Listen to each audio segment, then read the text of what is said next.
Bonjour à toutes et à tous, je suis Anne-Sophie Dutta et vous écoutez Learning Matters, un podcast qui décrypte les savoir-faire et savoir-être, les postures des personnes qui bâtissent aujourd'hui le monde de demain. Aujourd'hui, je reçois Christophe Berg. Difficile de faire rentrer Christophe dans une case. Entrepreneur, digital nomade des premières heures, chef et auteur de livres de cuisine, marathonien, enseignant, coach, chef de projet. Son parcours aux 1000 expériences le fait voyager de Singapour aux Pays-Bas, de la Californie à la Thaïlande, pour finalement atterrir et se sédentariser sur la petite île de La Palma aux Canaries. Un parcours sinusoïdal, truffé de défis relevés avec brio, mais aussi d'embûches. Christophe a cette faculté incroyable de tirer des apprentissages de chaque situation et d'identifier des opportunités dans la difficulté pour mieux rebondir.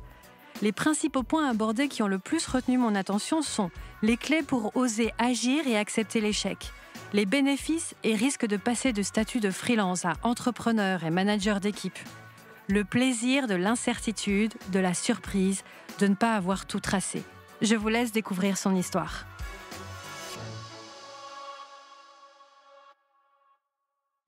Bonjour Christophe. Bonjour Anne-Sophie. Alors, je suis vraiment contente de pouvoir parler avec toi de ton parcours, parce que tu as un parcours qui est riche d'expériences diverses, de créateurs d'entreprises, un peu partout dans le monde. Et puis, je crois qu'aujourd'hui, tu as développé une méthodologie d'accompagnement, une méthodologie de coaching pour accompagner au mieux aux stratégies de changement de vie, de transition professionnelle, qui sont le résultat et la somme un peu de toutes les décisions que tu as pu prendre dans ta vie. Est-ce que tu peux nous en dire un petit peu plus? Comment tu as réussi à mettre en place cette méthodologie et qui te légitime aujourd'hui dans cet accompagnement? Alors en fait, effectivement, j'ai commencé l'entrepreneuriat jeune. En fait, j'étais à Paris entre 20 et 30 ans et j'ai créé ma première société à 26 ans. En fait, ça faisait 5 ans que je faisais du conseil, en particulier sur tout ce qui était Internet. C'était le tout début d'Internet. Et je passais mon temps à changer d'entreprise.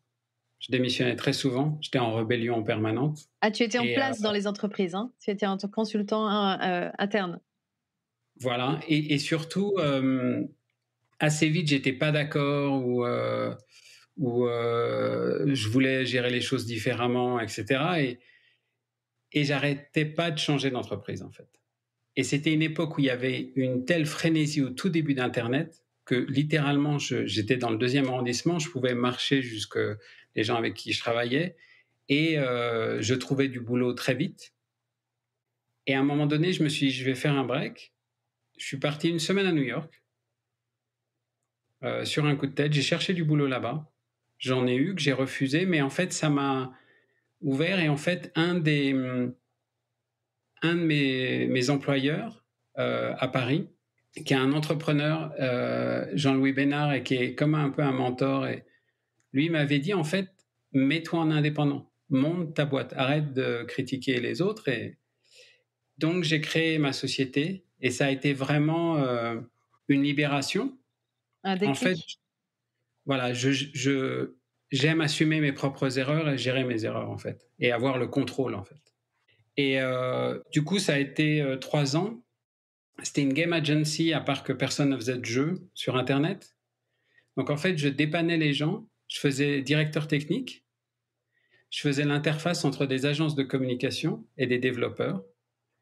Et je comprenais le langage de la com et de la création, et je comprenais les développeurs, et j'étais au milieu, en chef de projet assez classique.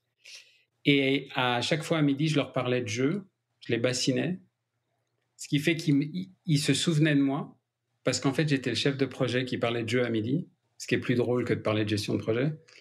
Et du coup, j'avais beaucoup de boulot. Et quand il y a eu les premières entreprises qui ont demandé en communication, ressources humaines, de faire des jeux ou des dispositifs plus interactifs, ils se sont dit « Ah, mais on a le gars, on le connaît ».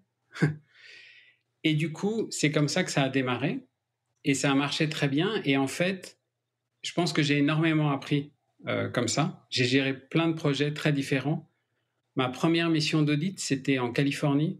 Donc, j'aurais aussi jamais imaginé en démarrant dans mon appart à Paris que j'aurais de tels projets et des choses aussi différentes et diversifiées. Et en fait, j'ai cru à ce moment-là qu'il fallait que je m'associe, que la société soit plus grosse et que tout seul, j'arrivais pas à faire certaines choses. Et du coup, je me suis associé, on a développé la société, je l'ai installée à La Rochelle.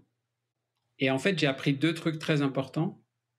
Un, quand tu es indépendant, l'écosystème dans lequel tu es est super important et le timing aussi est très important. Et je m'en étais pas rendu compte à Paris. J'avais toutes les entreprises, mes clients, juste à côté de moi. Ils étaient avenue de l'Opéra, j'étais dans le 2e. J'avais les agences de communication, il y avait Kenzo, il y avait le luxe, tout était autour de moi. Je déjeunais avec mes clients, etc. Rien que d'aller à La Rochelle, ça a créé une distance. Et en fait, j'avais quelques clients, effectivement, qui venaient le vendredi pour passer le week-end à La Rochelle. Mais j'ai perdu cette liaison directe, ce contact direct. Et ça a été plus difficile. Et surtout, à ce moment-là, on a développé la société, fait des jeux, donc on développait vraiment et en fait, c'est moi en freelance avec mes missions de conseil qui finançais tout le reste. Et donc, un projet qui était agile, qui était très sympa, est devenu plus lourd parce que j'avais des responsabilités, etc. Et en gros, mes missions de conseil payaient le salaire de tout le monde, donc c'était un peu plus compliqué. C'était pas la bonne formule. Voilà. Et là, si tu veux, il y a eu 2 crises qui n'avaient rien à voir avec moi. La bulle Internet et le 11 septembre, qui a fait vraiment un crash dans la communication pour le 11 septembre et au niveau de la bulle Internet pour tous mes clients, mais surtout, à cette époque-là, je travaillais sur des projets de jeux vidéo avec Callisto, qui était une entreprise en bourse très cotée basée à Bordeaux, et qui du jour au lendemain s'est écroulée en bourse. Donc j'ai perdu un de mes plus gros clients. Une entreprise qui n'a pas de trésorerie du jour au lendemain, c'est fini en fait.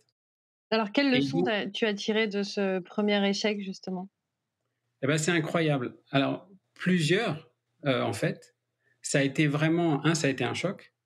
Avec mon équipe, moi, c'était terrible. J'adorais mon équipe, donc ça a été un moment difficile personnellement. Quand tu es entrepreneur majoritaire, en France, tu n'as pas le droit au chômage. En fait, tu as le droit à rien. Et je ne savais pas, mais quand le juge bloque les comptes, tu ne peux plus rien faire. Je ne pouvais même pas payer mes fournisseurs. Donc, en fait, ça crée de la dette sans qu'elle soit volontaire, juste parce que tu ne peux plus rien faire. Et là, tous mes bons clients m'ont dit, mais nous, on s'en fout de ta boîte, c'est avec toi qu'on veut travailler. J'ai un client avec qui m'a salarié temporairement pour continuer à bosser sur certains projets.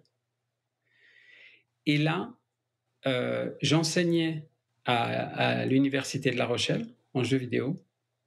Et il est maintenant vice-président de l'université de La Rochelle. Le directeur du service des sciences m'a dit, et a été très intelligent, passe un master en gestion de projet. C'est ta spécialité. Tu l'enseignes dans le master de jeux vidéo.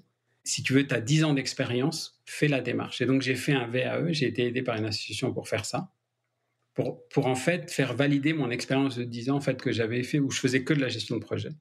Et il m'a dit, contacte tes clients pour leur demander des témoignages, il nous faut des éléments pour prouver que tu es un chef de projet. Et là, c'était incroyable, j'ai reçu, que ce soit du vice-président d'Apple, des lettres pas possibles sur les projets que j'avais fait avec eux. J'ai validé donc mon expérience et en fait, ça a pris un peu plus longtemps, mais un jour, j'allais chez le juge, justement, pour la liquidation de To-Do, et lui m'a dit, faites vraiment attention parce que, en fait, les URSSAF, si vous redémarrez une entreprise en France, ils peuvent estimer qu'il y a une continuité d'activité, surtout si vos clients vous suivent, et donc ils peuvent aller vous chercher. Il m'a dit, donc en fait, vous ne devriez pas créer une entreprise, en gros. Je lui ai dit, mais moi, je fais quoi? Je rentre chez moi à pied, le téléphone sonne, et quelqu'un que j'avais vu sur un salon de jeux en Allemagne m'appelle et me dit, voilà, tu voudrais pas bosser pour nous comme développeur de jeux à Amsterdam? Je lui dis, hier, je t'aurais dit non, aujourd'hui, je te dis oui. Et il faut que j'arrive quand? Si tu pouvais être là lundi prochain, parce qu'on a une réunion importante. OK. Et donc, je suis parti aux Pays-Bas. Je me suis donc réinstallé là-bas. Et j'avais déjà senti avec le master de jeux vidéo que l'enseignement était un truc qui me plaisait énormément. Et là-bas, j'ai facilement trouvé un Bachelor of Arts qui commençait à Utrecht School of Art, qui est une excellente école, près d'Hilversum. Donc, c'était toutes les productions télé, tout le jeu vidéo qui est assez dynamique aux Pays-Bas. Donc, j'ai enseigné là-bas. Et en enseignant là-bas, j'ai une proposition pour aller enseigner à Singapour. Et j'ai pas tellement réfléchi. Et je me suis dit, mais je vais apprendre tellement, ça va être une expérience que j'y suis allé. Ouais, pour donc un semestre. très, très positif à toutes les opportunités qui s'ouvraient à Voilà, et toi, en en fait. fait, j'ai retrouvé ce que j'avais au début de Todo, donc de ma première société, c'est cette flexibilité. Comme j'étais indépendant, je pouvais aller là où on m'appelait, et c'est ce que j'aime aussi. Et en fait, du coup, les crises en sont plus vraiment parce que quand tu es mobile, en fait, c'est quand tu es immobile que tu es sujet à une crise. Si tu es mobile, tu peux toujours aller ailleurs et faire quelque chose d'autre, en fait. Ouais, cette capacité à Et, rebondir. et du coup, là, en fait, à Singapour, ça a été vraiment une super expérience d'enseignement. C'est un système pédagogique complètement à l'opposé de la France. On a passé d'abord une semaine à apprendre la pédagogie. Tous les nouveaux professeurs, c'est-à-dire quelles que soient nos spécialités, faire des ateliers avec d'autres profs qui avaient d'autres spécialités, donc de voir. Donc, je trouvais que cette idée de focaliser sur l'enseignement et pas le sujet, c'était super intéressant.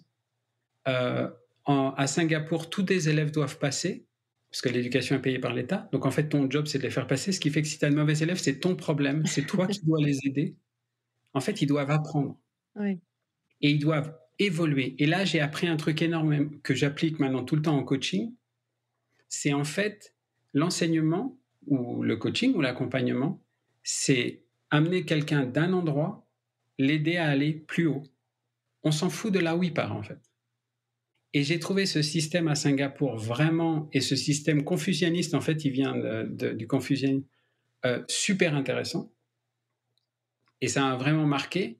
Et en fait, l'autre truc qui est génial, c'est que oui, il y a des gens exceptionnels. Et donc, en fait, ton rôle en tant qu'enseignant, c'est de les spotter.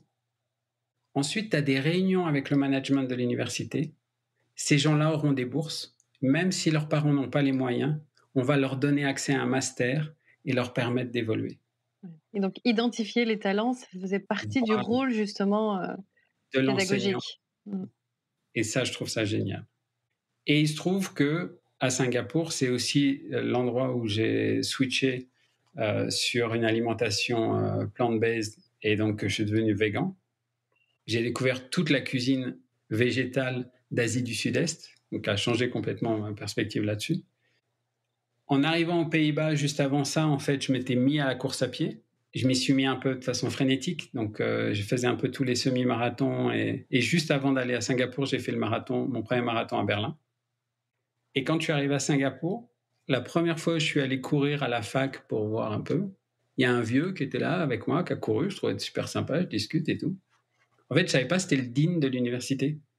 Et il m'a trouvé sympathique, il m'a dit, mais tu sais que si tu cours pour nous, tu peux t'inscrire à toutes les courses où tu veux en Asie, je te paye le transport, je veux juste que tu cours avec un t-shirt de l'université. Que tu sois l'ambassadeur. Là, j'ai dit, oui monsieur, bien monsieur. Donc j'ai fait 6 semi-marathons pendant mes 6 mois à Singapour, à Hong Kong, à Kuala Lumpur, à Bornéo, sur l'île de Bornéo, à Singapour. Enfin, ça a été fabuleux. Et donc, j'ai vraiment une expérience de vie, en fait, à Singapour. Une Et où j'ai... expérience qui était, ballottée, du coup, entre, l'enseignement, une nouvelle cuisine et du sport, de l'entraînement? Voilà. Et la contrainte, c'est que, du coup, une alimentation qui doit être saine pour le sport, c'est-à-dire où je me suis rendu compte que l'alimentation me permettait de mieux récupérer. Donc, ça a changé beaucoup de choses. Et en fait, j'ai aussi...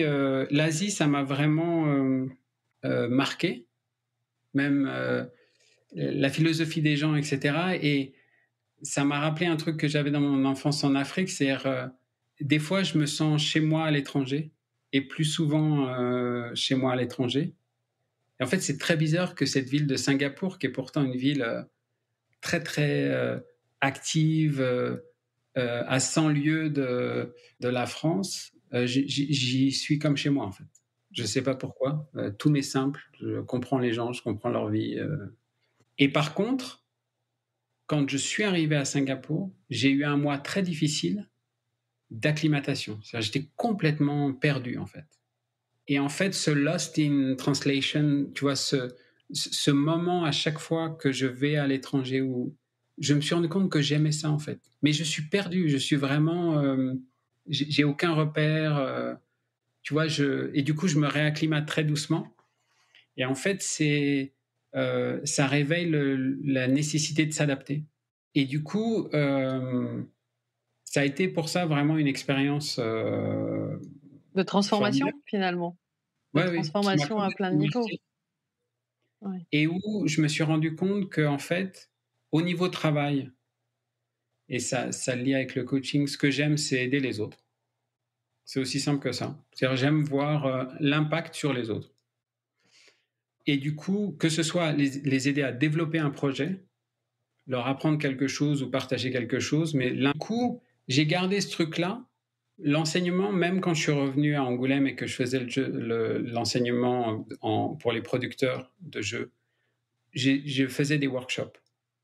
C'est-à-dire, c'est vraiment, je laisse les gens faire. Et c'est la même chose en coaching. En fait, l'idée, pour moi, c'est juste inspirer quelqu'un et après, Lui donner une impulsion pour qu'il réalise soi-même, en fait. voilà, mais d'ailleurs, c'est très confucianiste, mais le moins je fais, mieux c'est, quoi.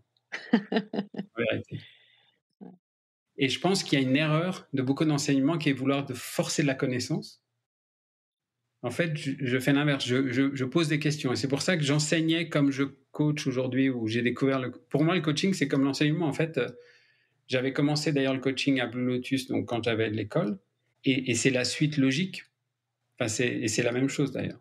Alors, Blue Lotus, l'école, c'est une école de cuisine, hein, parce on est passé un peu, du coup, rapidement.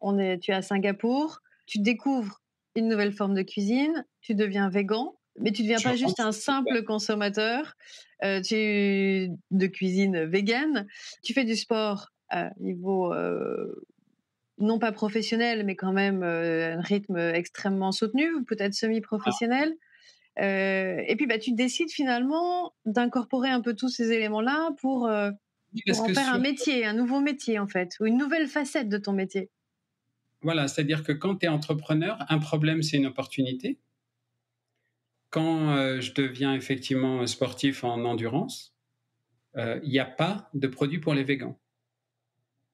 Il n'y a pas de bar sport, de boissons. Donc, je fais les miennes. Et sur un blog, je partage ça.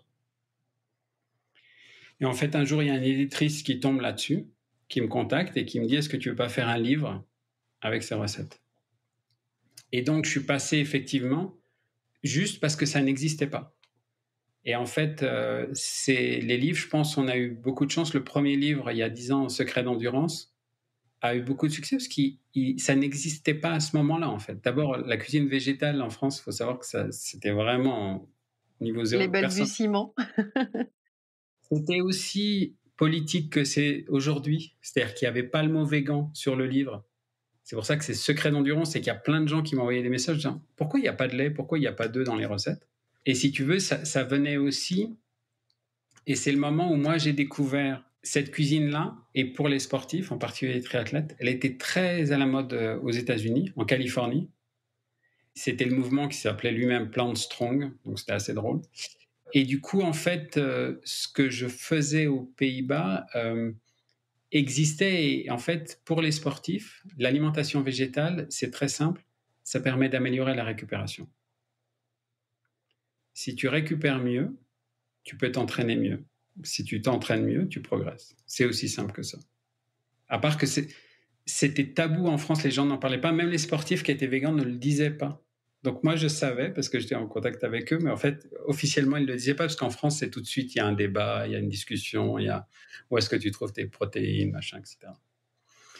Et donc, j'ai fait ces livres, comme Combien? Secret d'endurance. Tu as Au publié final, combien de 12. livres? Ah, 12 livres! 12 livres, Mais, effectivement. mais le plus gros succès, je pense, c'est Secret d'endurance, et après, c'est Protéines vertes, justement parce que tout le monde me demandait où est-ce que tu trouves tes protéines. Et après, il y a eu un livre sur le cru parce que j'ai monté un studio, un cooking studio, un atelier de cuisine à Haarlem, aux Pays-Bas. Alors, c'est drôle, je viens de Singapour, j'ai adoré enseigner. Donc, je n'ai qu'un rêve, c'est de faire des workshops et d'enseigner. La cuisine, pour moi, c'est la même chose, c'est enseigner, mais autre chose, quoi. Chaque fois, tu rajoutes effectivement un élément Je complémentaire. m'installe, pas bête, j'ai appris un peu de l'entrepreneuriat, je m'installe juste à côté d'un studio de yoga. Je me dis, là, c'est parfait. Harlem, c'est une très, très jolie ville qui est au sud d'Amsterdam. C'est vraiment très beau. J'ai un très beau quartier. Mon atelier était vraiment génial. Bon, je me dis, là, c'est parfait, quoi. J'ai appris quelque chose, c'est que tu peux jamais forcer la demande. Et en fait, le bien-être, tout ce qui est wellness, well-being, en fait, c'est du wishful thinking. Les gens aimeraient le faire, mais ne le font pas. Donc, la cuisine végétale, les gens aimeraient l'apprendre, mais en vérité, ils ont la flemme de cuisiner au manger. Et donc, aux Pays-Bas, les gens sont très pragmatiques. Je fais des ateliers, etc. Tout ça, j'étais content comme tout. Je me suis dit, je vais enseigner, ça va être génial.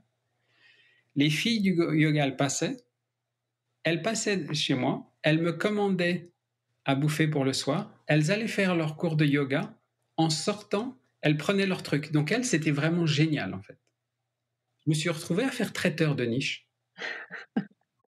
et je faisais des événements, private dining, donc comme un private chef, et je faisais pour un des clubs de yoga d'ailleurs, c'était l'époque du Bikram yoga qui était tout. Ils avaient une énorme fête, donc il y avait 250 personnes, j'ai fait traiteur pour ce truc-là, parce qu'ils voulaient Elfie. Et j'ai appris un truc vraiment important, c'est que tu peux pas forcer les gens en fait. Donc là, les gens, ils voulaient pas apprendre à cuisiner, ils voulaient manger en fait. Et elles étaient super contentes après le yoga. Quand elles mangeaient ça, elles dormaient mieux, elles récupéraient mieux. Donc je les avais à chaque fois. Donc en fait, en traiteur, ça a marché. Mais mes cours, ça a été un beat total. J'ai eu juste les profs de yoga parce qu'ils voulaient pouvoir parler de nutrition.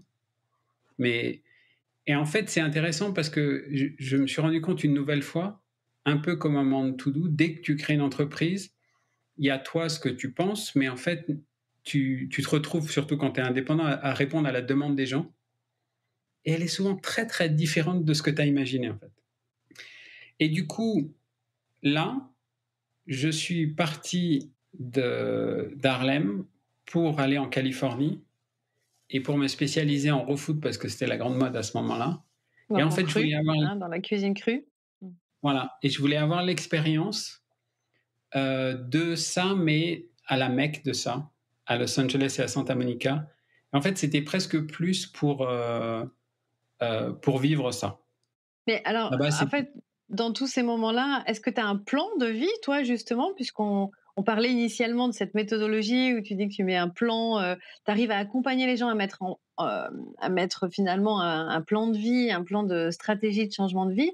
Mais à t'écouter, j'ai l'impression qu'en fait, tu suis des opportunités sans avoir finalement un objectif ou une vision, Alors, ce qui est précise. marrant, c'est comme avant de partir de La Rochelle, quand j'ai fait le master en project management, j'adore les méthodes agiles et j'ai vraiment un intérêt même niveau recherche au project management. Et moi, la partie qui me plaît le plus, c'est le planning, donc les plans, effectivement.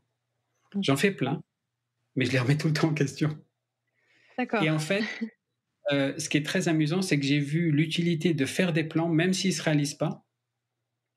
Et pour moi, si tu vas dans un restaurant, tu choisis les options sur le menu. D'accord?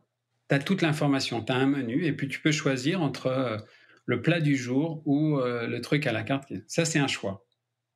Et dans la vie, effectivement, il y a des moments où on a des choix. Et la décision, c'est quand en fait, tu n'as pas toute l'information. Et donc, en fait, C'est notre sujet d'ailleurs. Mmh, mmh, mmh, mmh. voilà. Et du coup, moi, j'ai dans ma personnalité un idéalisme. Et ça, j'ai jamais pu l'enlever. Et donc, je rêve, je planifie et je fais. Mais par contre, souvent, ce que je fais va remettre en question mon plan. Parce qu'encore une fois, quand je suis à La Rochelle et qu'on doit développer un super gros jeu, que j'ai toute une équipe, etc., et qu'il y a le 11 septembre et que le projet va être annulé, tu ne peux pas planifier ça. Donc, il faut s'adapter. Est-ce que tu Quand, penses aujourd'hui que nous sommes libres en fait de nos choix? ben, justement, en fait, pour moi, je fais vraiment la différence entre le choix et la décision. Donc encore une Alors, fois, tu le peux choix pour moi, expliciter un peu plus, oui, le choix, la décision? le choix, il est contraint. En fait, par exemple, ton abonnement internet ou ton téléphone mobile, il te fait croire que tu as le choix entre le plan A et le plan B. En fait, ils sont sûrs que tu vas prendre le plan B, tu as pas trop le choix. Donc tu as plein de trucs comme ça. Donc il y a plein de faux choix. Tu administrativement, il faut que tu sois dans tel truc. Donc en fait, tu crois que tu choisis, mais c'est plein de choix contraints. Et la décision, pour moi, la vraie décision, c'est là où tu n'as pas toute l'information. Et donc, il y a un moment donné où, avant des grandes décisions, je fais des plans. Et à un moment donné, il faut décider. Et décider en latin, c'est couper. Donc, en fait, il faut enlever une partie du plan. Et je vais vers ça. Mais je fais des erreurs parce que je n'ai pas toute l'information. Donc, j'accepte que je vais en faire. Ouais, J'en ai faut fait toujours que des grosses, par exemple, quand je suis rentré aux Pays-Bas, c'était le moment où le développement de l'enseignement du jeu vidéo explosait.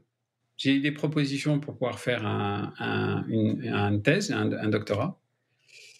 Je n'étais pas super sûr de vouloir aller à fond comme ça. Mais surtout, j'ai eu l'université de Singapour, qui est une des plus grosses universités du monde, m'a proposé un poste. Ils ne pouvaient pas me loger, ce qui à Singapour est un peu compliqué. Et en fait, là, j'ai vraiment fait un plan. Et à cette époque-là, mon ex-femme en a discuté et elle ne voulait pas que je parte. Et j'ai hésité et j'ai décidé de ne pas partir. Et en fait, ça, je l'ai regretté. Donc, en fait, mes décisions aujourd'hui, elles sont informées des regrets que j'ai eus. Et très souvent, les regrets, c'est les risques que je n'ai pas pris. Et par exemple, quand je suis arrivé la première fois à Singapour, ça a été difficile, comme je l'ai dit, mais je ne l'ai jamais regretté. J'ai appris tellement. Mais ce que je veux dire, c'est que donc il y a eu des décisions. À un moment donné, je suis allé ouvrir un restaurant raw en Grèce. Ça a été super dur. Ça a été une super expérience. Je n'irai pas vivre en Grèce. C'est pas nécessairement mon truc. En plus, Athènes, c'est assez particulier. Mais j'ai adoré y travailler, former une équipe et développer un projet. oui, tu as vraiment validé l'expérience et ce que tu en as retenu et ce que tu as Voilà. pu, Et du coup, vivre. dans la décision, dans la prise de décision, pour moi, il faut accepter, comme je n'ai pas toute l'information et je ne suis pas Madame Irma, je n'ai pas de boule de cristal, je vais faire des erreurs. Et du coup, maintenant, je regarde beaucoup plus mes nouvelles décisions en me disant, est-ce que dans 10 ans, je vais le regretter? Si c'est une décision que je vais peut-être regretter, eh ben en fait, il faut que je prenne le risque. Est-ce que tu mets en balance le remords et le regret? Moi, remords, je ne sais pas. En tout cas, le regret, c'est clair. C'est-à-dire, j'ai pas beaucoup de regrets, et c'est souvent de ne pas avoir pris certains risques ou de pas. Et donc, ce que je veux dire, c'est qu'au moment d'une décision, tu as peu de temps. Demain, je t'offre une opportunité d'aller travailler, je sais pas, au Maroc. Tu as peu de temps pour décider, ok? Voilà. Tu te dis quand même, ça peut être sympa. Bon. Eh ben en fait, moi, pour résoudre ça, ce que je fais, c'est que cette décision, je la mets dans le temps.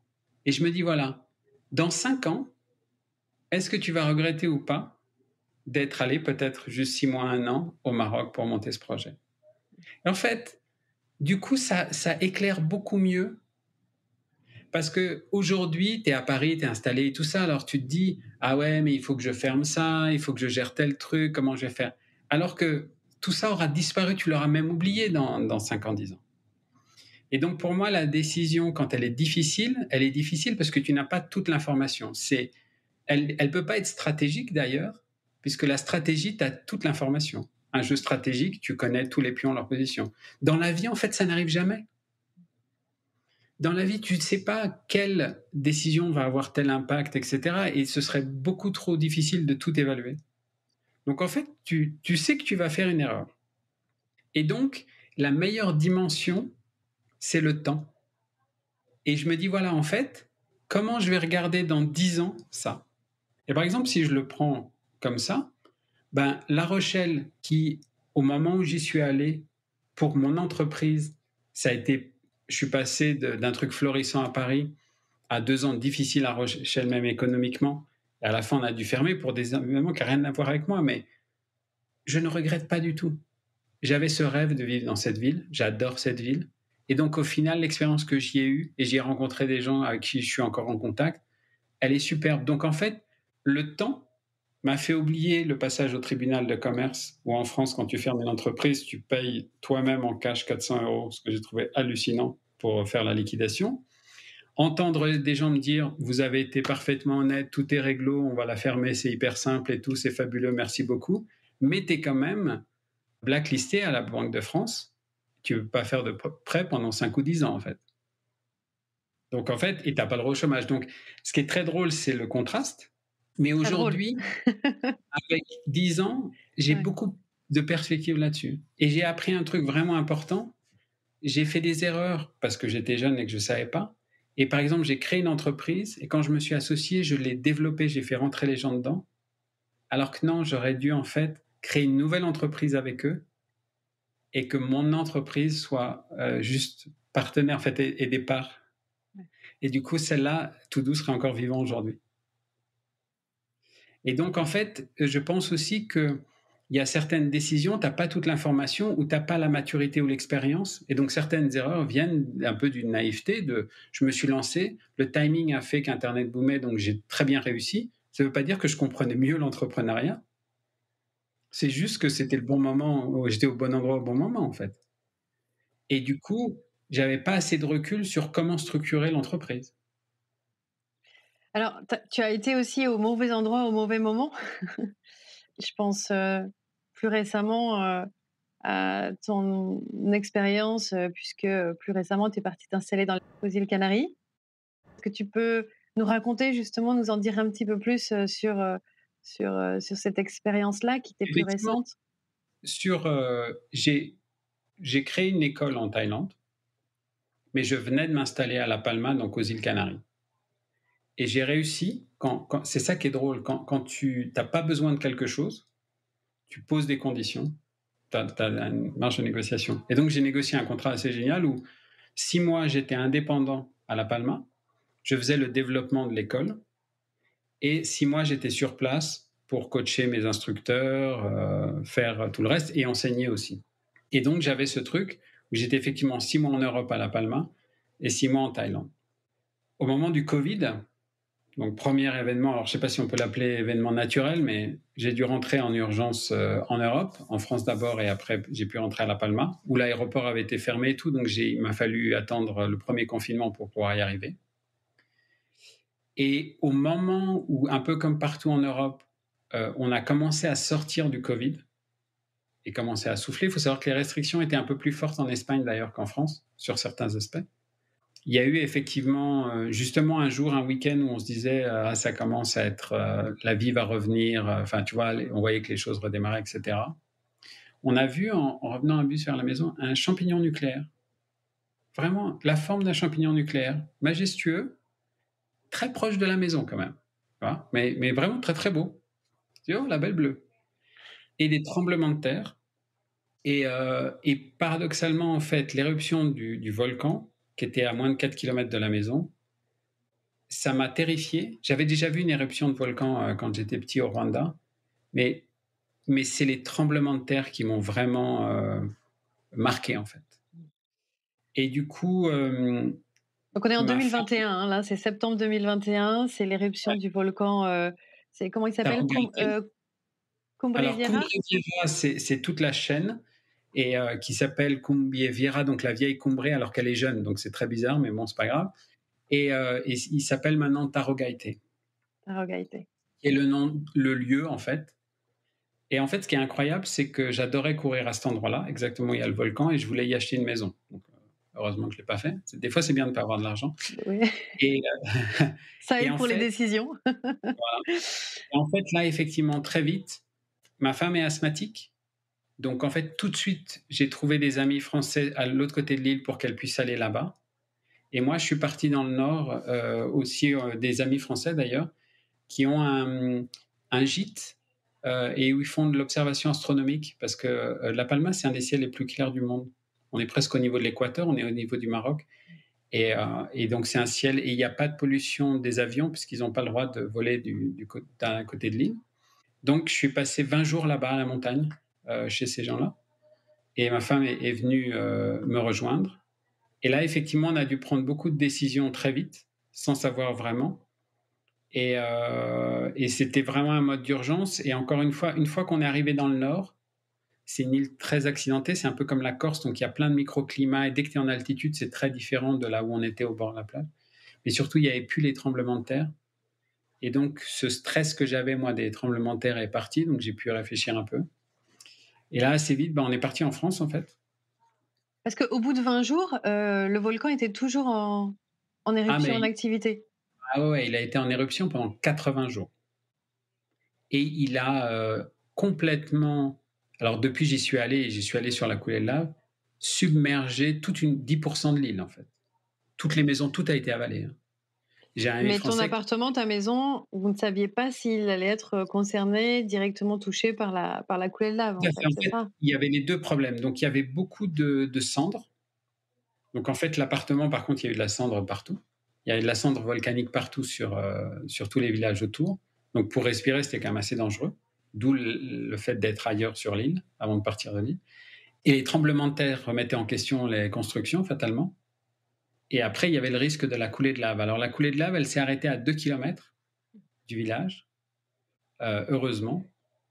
Mais par exemple, j'ai un ami français qui a perdu sa maison sur le dernier jour de la coulée. Voilà. Mmh. Et du coup, comme tu le disais, ça a démarré vers le 20 septembre, l'éruption. Et jusqu'à Noël, en fait, il y avait constamment une explosion et des éruptions. Ouais, donc sans possibilité de revenir, dans votre lieu de vie, en fait, dans votre maison? Mmh. Tout à fait. Et effectivement, là, comme tu l'évoquais, le coaching, c'était quelque chose que je pouvais faire à distance, n'importe où, il me suffisait une connexion Internet.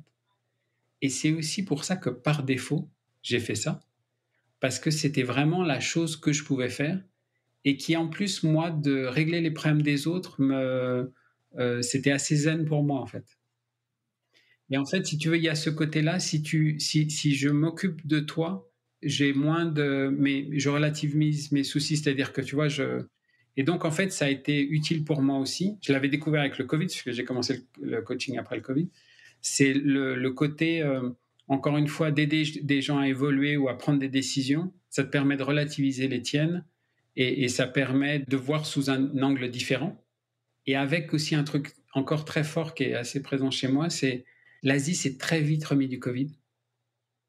Et donc, en plein Covid, j'ai une étudiante qui ensuite m'a demandé de la coacher, de l'aider à développer un projet, qui a monté un projet de centre commercial et de community center, wellness, yoga, vegan à Bangkok. Et donc, j'ai pu faire ça à distance. Et L'aider. retrouver un peu, tout le projet que tu avais conçu, imaginé pour l'école, en Et Thaïlande. du coup, tu vois que pour tout le monde, je pense que le Covid, ça a été un cours accéléré de travail à distance, que moi, je faisais depuis longtemps, en fait, parce que, par exemple, Blue Lotus, c'était comme ça. Mais en fait, ça a montré que c'était possible. Et du coup, moi, c'est effectivement, je pense que cette technologie, elle est assez géniale pour ça. Et c'est marrant de voir que justement, toutes les crises, elles créent des opportunités. Donc le Covid, ça a été un développement d'une autre relation au travail incroyable. Et, et le Alors volcan, ouais, j'en ai vu les points positifs. ah, tu as pas encore vu les points positifs? Quels En sont tes fait, nouveaux challenges là, Christophe? euh, Qu'est-ce qu'on peut en te fait, souhaiter? Qu'est-ce que tu souhaites mettre en place, bizarrement, je veux me réinventer et pourtant, je veux refaire tout doux, c'est-à-dire revenir comme l'alchimiste au point de départ.